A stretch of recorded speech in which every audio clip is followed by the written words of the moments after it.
Students, welcome back.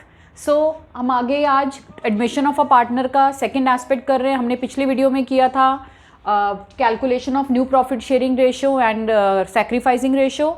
ये हमारा second aspect है, ट्रीटमेंट ऑफ गुडविल। ये एमसीक्यू में इसका भी एक क्वेश्चन आने के पूरे चांसेस हैं। सो ट्रीटमेंट ऑफ गुडविल का मतलब होता है कि जब एक न्यू पार्टनर आता है फर्म में तो वो कैपिटल के साथ साथ अपना एक गुडविल का हिस्सा, जितना पुराने पार्टनर्स का गुडविल होती है उसमें से उसका जितना भी शेयर बनेगा, तो उसके लिए वो जितना भी गुडविल का शेयर लेके आता है उसकी क्या ट्रीटमेंट होगी। सो उसके केसेस हैं। सबसे पहला जो केस है that is when new partner brings his share of goodwill privately. बेटा प्राइवेटली का मतलब होता है कि जहाँ पर वो जो गुडविल का हिस्सा देगा वो पार्टनर्स को आउटसाइड द फर्म दे देगा, तो फर्म के अंदर उसकी कोई भी एंट्री नहीं होगी। जब नया पार्टनर प्राइवेटली देगा तो बुक्स में कोई एंट्री नहीं होगी गुडविल की। सेकेंड केस है when new partner brings his share of capital and goodwill in cash. जहां पर नया पार्टनर कैपिटल भी लेके आ रहा है और गुडविल भी लेके आ रहा है, और जो गुडविल का पैसा है वो बिजनेस में ही रिटेन करके रख रहे हैं। रिटेन का मतलब होता है उसको विड्रॉ नहीं कर रहे। तो पहली एंट्री होगी कैश और बैंक अकाउंट डेबिट। अगर वो कैश में लेके आ रहा है तो कैश, अगर चेक के थ्रू लेके आ रहा है तो bank. To new partners capital account, इसमें आएगा जितनी भी वो कैपिटल का अपना हिस्सा लेके आएगा। टू प्रीमियम फॉर गुडविल, बेटा इसमें नए पार्टनर का जितना भी गुडविल का हिस्सा होगा, गुडविल का जितना भी उसका शेयर होगा जो वो लेके आएगा वो हम यहां पर लिख देंगे।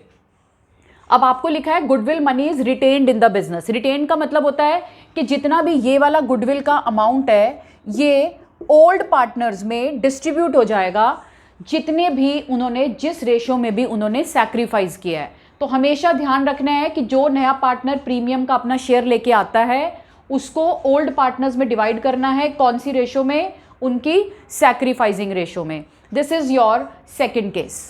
नाउ जो थर्ड केस है बेटा वो सेकंड केस की ही कंटिन्यूएशन है। उसमें क्या है, आपको लिखा है when new partner brings his share of capital and goodwill in cash and goodwill money is withdrawn by the old partner. यहां पर था कि गुडविल को अंदर रख लिया बिजनेस में, यहां लिखे है कि अब गुडविल को विड्रॉ कर रहे हैं। तो इसके अंदर जो मैंने ए और बी सेकंड केस के जो ए और बी एंट्रीज लिखवाई हैं वो तो होंगी। So entry number A and entry number B ये दोनों होंगी, ठीक है। Entry A and B will be same in case 3। But इसके अलावा जो आपको क्वेश्चन में लिखा है कि क्योंकि ये गुडविल मनी को विड्रॉ कर रहे हैं बेटा, इसके लिए थर्ड केस में एक एंट्री और हो जाएगी। और वो क्या एंट्री होगी वो मैं आपको अभी बता रही हूं कि जब पुराने पार्टनर्स उस गुडविल को विड्रॉ कर लेते हैं तो उसकी हम क्या एंट्री करते हैं। तो इसकी मैं आपको थर्ड एंट्री बता रही हूं, old partners capital account, old partners capital account to cash account. ये एंट्री है goodwill withdrawn by the old partners in sacrificing ratio. Again इसको भी कौन सी रेशियो में डिवाइड करना है? सैक्रिफाइसिंग रेशियो में। सो थर्ड केस फिर से देख लो बेटा, जहां पर नया पार्टनर अपना कैपिटल और गुडविल कैश में लेके आता है उसमें जो पहले सेकंड केस की जो ए और बी एंट्रीज हैं वो सेम होंगी। लेकिन अगर आपको आ जाए कि पुराने पार्टनर्स गुडविल को विड्रॉ कर रहे हैं तो उसकी एक और एक्स्ट्रा एंट्री हो जाएगी, old partners capital account to cash account. लेकिन इसके लिए भी रेशियो क्या होगी? Again sacrificing ratio. अब हमारा आ गया फोर्थ केस। ये जितने भी मैं आपको केसेस बता रही हूँ ये सारे में से एमसीक्यू में आने के इनमें से चांसेस हैं, ठीक है।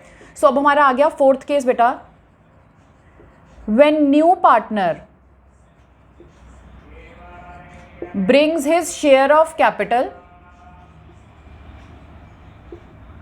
but brings part payment of goodwill share।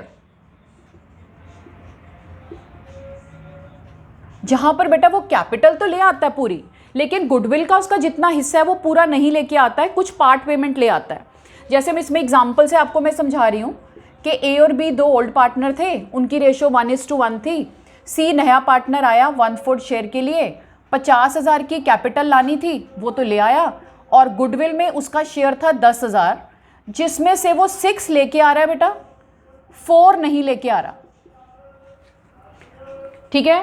50,000 की कैपिटल लेके आ रहा है पूरी, गुडविल का उसका हिस्सा बनता था 10,000, 6 ले आया, 4 नहीं लेके आया। तो दिस इज पार्शियल पेमेंट। तो अब इसकी क्या एंट्री होगी, पहले तो जो वो कैपिटल और गुडविल लेके आ रहा है उसकी एंट्री करो।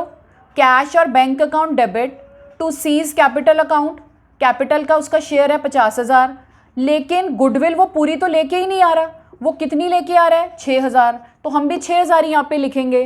तो टोटल वो कितने पैसे लेके आ रहा है 56,000।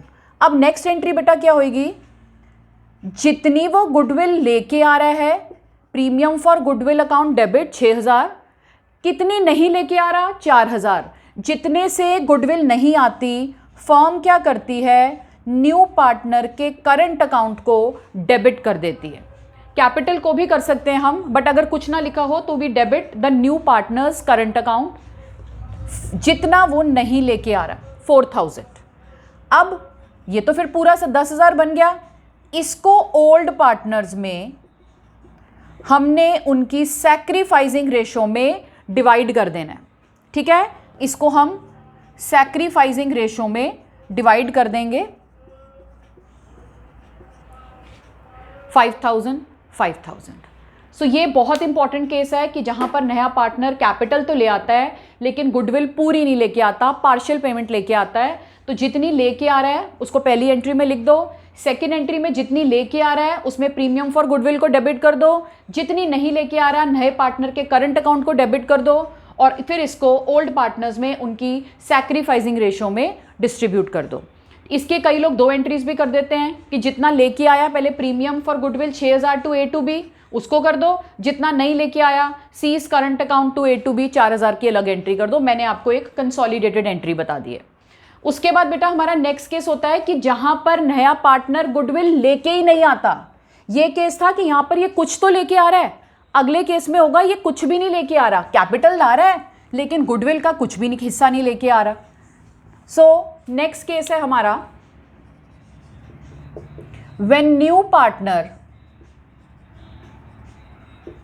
brings his share of capital in cash but is unable to bring his share of goodwill, कुछ भी नहीं लेके आ रहा, गुडविल लेके ही नहीं आ रहा, ठीक है। तो पुराना वाला ही अगर हम एग्जांपल लें कि ए और बी 2 ओल्ड पार्टनर थे, सी 1/4 के लिए आ रहा था, 50,000 उसकी कैपिटल थी बेटा, वो तो लेके आ रहा है, गुडविल उसकी 10,000 थी, पिछले में मैंने करवाया था कि कुछ लेके आ रहा है, यहाँ पर वो कुछ भी नहीं लेके आ रहा, पूरे की पूरी 10,000 में से 0 लेके आ रहा है। तो पहली एंट्री तो होगी कि वो जो कैपिटल लेके आ रहा है उसकी एंट्री कर दो, कैश और bank account debit to C's capital account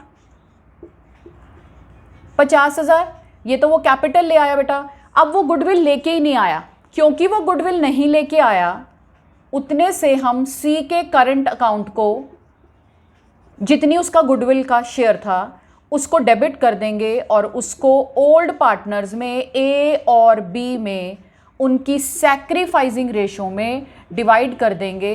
तो सैक्रिफाइसिंग है इनकी 1:1, ठीक है। ये हमारा जो फर्स्ट केस होता है जहां पर ओल्ड पार्टनर्स की रेशो दी होती है और नया पार्टनर कितने शेयर के लिए आ रहा है ये दिया होता है, और सैक्रिफाइसिंग नहीं दी होती तो ओल्ड केस में जो पुराने पार्टनर्स की ओल्ड रेशियो होती है वही सैक्रिफाइसिंग होती है। तो दिस इज अ शॉर्टकट, ये आपको पता होना चाहिए। So this was the case कि जहां पर नया पार्टनर गुडविल लेके ही नहीं आता। अब एक लास्ट बता रही हूं, ठीक है। लास्ट केस एक मिसलेनियस केस है जहां पर क्या होगा कि नया पार्टनर गुडविल और कैपिटल और गुडविल को व्हेन न्यू पार्टनर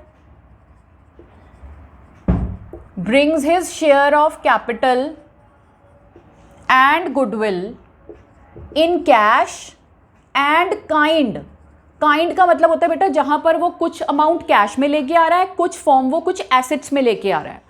तो अब इसके अंदर जैसे अगर हम बोले कि सी नया पार्टनर ए और बी, वही ले लेते हैं एग्जांपल, सी 1/4 के लिए आ रहा है, उसका कैपिटल का हिस्सा है बेटा 50,000 और उसके गुडविल का हिस्सा है 20,000 और वो दोनों लेके आ रहा है, ठीक है। कैपिटल भी ला रहा है और गुडविल भी लेके आ रहा है, लेकिन वो चेक के थ्रू ला रहा है 25,000, वो लैंड एंड बिल्डिंग लेके आ रहा है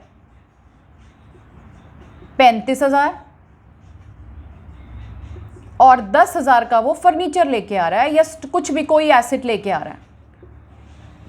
तो डेबिट व्हाट कम्स इन, जो जो एसेट वो ला रहा है। क्वेश्चन में लिखा है कि she is bringing 25,000 through cheque, 35,000 land in the form of land and 10,000 in the form of furniture. तो हम जो जो वो लेके आ रहा है उसको डेबिट कर देंगे। जैसे पहले में कैश लेके आता था तो सिर्फ कैश लिखते थे, अब वो 3 चीजें लेके आ रहा है तो हम 3 चीजें डेबिट कर देंगे जो जो वो लेके आ रहा है, ठीक है। 2 seize capital account 50,000, 2 premium for goodwill 20,000। ये हो गया जब वो अपना कैपिटल और गुडविल लेके आएगा। और सेकेंड एंट्री तो आपको पता ही है कि जब एक गुडविल लेके आता है और कुछ ना लिखा हो तो हम यही मानते हैं कि जितना गुडविल नया बंदा लेके आ रहा है उसको ओल्ड पार्टनर्स ने बिजनेस में रिटेन करके रख लिया अपने पास, उनके अकाउंट में पैसे चले गए। तो 2A to B, और इसको कौन सी रेशो में डिवाइड करना है, सैक्रिफाइसिंग में। अगेन क्योंकि ये मेरा पहला केस है तो सैक्रिफाइसिंग विल बी इक्वल, जो ओल्ड होगी वही सैक्रिफाइसिंग हो जाएगी, तो ये 10,000 आ जाएगा। तो ये थे बेटा हमारे केसेस थे इसके, ठीक है। अब अगले में एक मैं आपको ट्रीटमेंट ऑफ रिजर्व्स बताऊंगी और एक हमारा हिडन गुडविल का एस्पेक्ट है। पहले आज आप अच्छी तरह इन सारे केसेस को स्टडी करो, ठीक है। आई होप बेटा आपको आज जितना भी मैंने टॉपिक कराया उसका आपको समझ आया हो। ओके बच्चे, बाय बाय, टेक केयर।